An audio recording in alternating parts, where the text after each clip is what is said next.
Hi, I'm Josiane Shochuk, and this video is for you who want to build a fence. You want to but don't know which plant to use or how to do it? In this video, I'll show you the farm before and after removing the living fence. And I'll show you everything. I'll show the development. I'll show how I did it. I'm sure you're going to like it. So go ahead and leave a like, subscribe here if you haven't already, and share the video with everyone. And now, let's get to the video.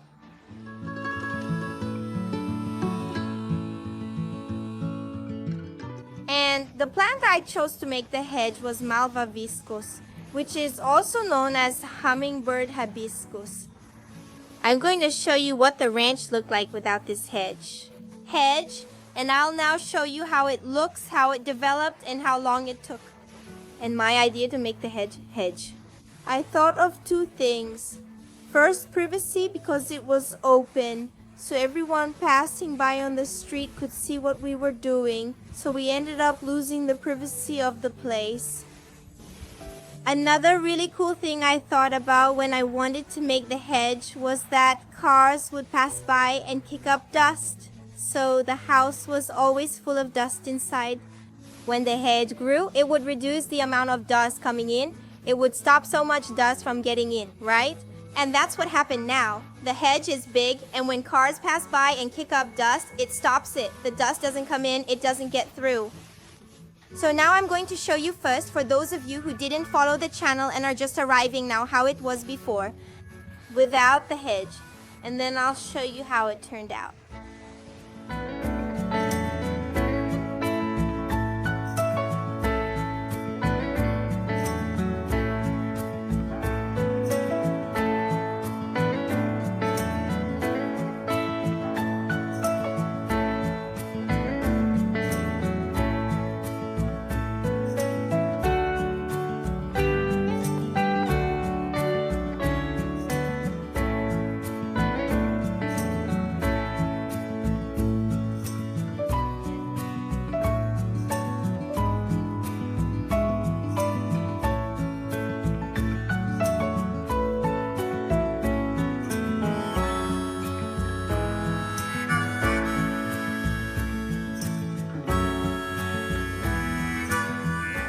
I'm gonna take a little walk here with you so you can see how the hedge turned out. It looks really, really well done.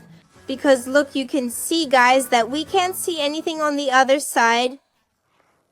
And I think it closed up really well. And marshmallow is better than regular hibiscus, okay? It closes up more, the marshmallow. The colibri hibiscus, in this case, it closes up much more than regular hibiscus. Look, it's known as colibri hibiscus because it attracts a lot of hummingbirds. It has this little flower here. See, it doesn't open, it stays like this. Wow, hummingbirds love this little flower here. Malva Visco, guys, to finish like this, okay?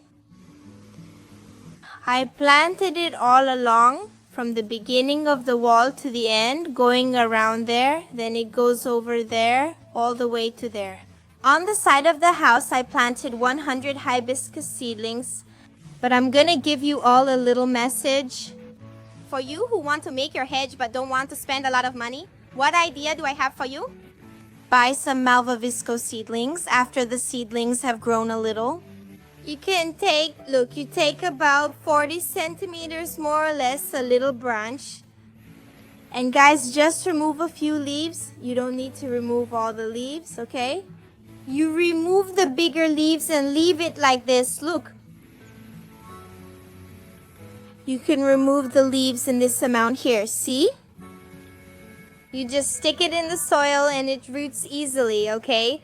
It's not a plant that's going to give you a lot of trouble. It's hard for it to take root, isn't it? It's really hardy, actually. Once you stick it in the soil, it goes here at home. I've done that other times and planted it around the farm. Girl, it sprouted really fast. I leave a few leaves so I can see if it's doing well, you know. Because you planted it in the soil, did you notice that it didn't lose its leaves?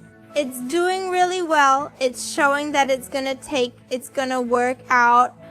My dad, he did it here at the farm, I told him.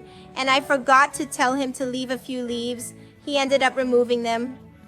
So he planted it, he took them all off and planted it like this and put it along the other fence that's there. He did exactly what I asked him to do.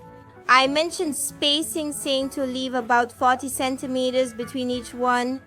So it closes up nicely, you know, and he did that so it's going to grow more in the future. When the hedge that my dad made over there has taken root, I'll show you all too, okay?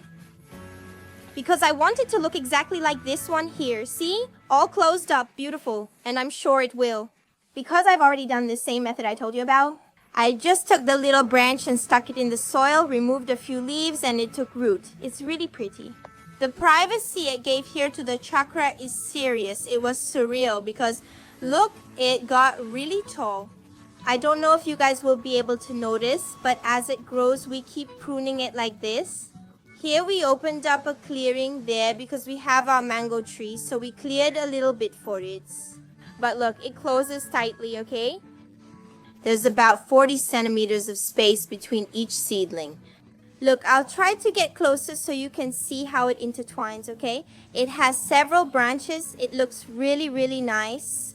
There's a wire fence back there, okay? So just imagine how ugly it would look with only the wire fence. See how it gave a much nicer look, greener, much more natural, really cool. Besides the hibiscus hedge making the ranch look prettier, it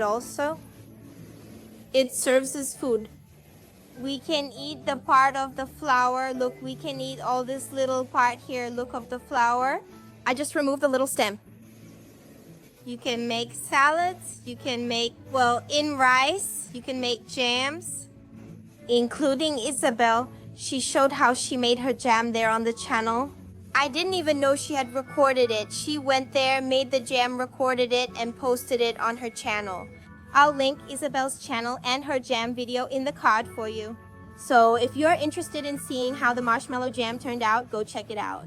Support her channel and subscribe. She sometimes shares farm videos here too. It's really interesting. Can you eat the little leaf like this? Just make sure there aren't any ants, since there are usually one or two. Look. But yeah, look, it's a really mild petal, you know. It doesn't have a strong taste. You can use it to make salads, juice, caipirinha, and so on. There are a lot of recipes you can make with Malva Visco, and you can use the flour like I was saying. And also, guys, the leaves too. Did you know that? You can make recipes, just wash it well, cut it. You can saute it with onion, with garlic, put it in an omelet. Look, you can use the whole plant. Super cool. Look, here on this side, we also have the fence. Viva in this part here, guys. I don't know if I'll have the video, but it was full of debris, full of weeds there. You know, roof tiles, stones thrown around, things like that. So I said, I'm gonna try something to close it up. That's when I had the idea to build the fence. Live here too. And I think it was worth it because now look. Now the stream is protected, right? There's no access to the stream there, and there's this beautiful green wall, and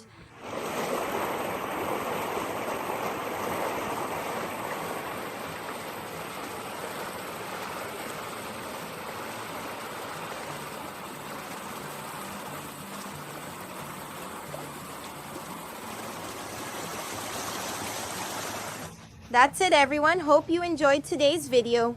A lot of people were asking me, Josie, what plant do you use there for the fence? Wow, what a fence. Wow, beautiful. They kept asking me. So I thought I'm going to make a special video for them. I'm sure they'll like it. If you liked it, leave a like, subscribe here if you haven't yet, and share it with your friends and family. Everyone. That's it. Big kiss. God bless you, and see you in the next video. Bye.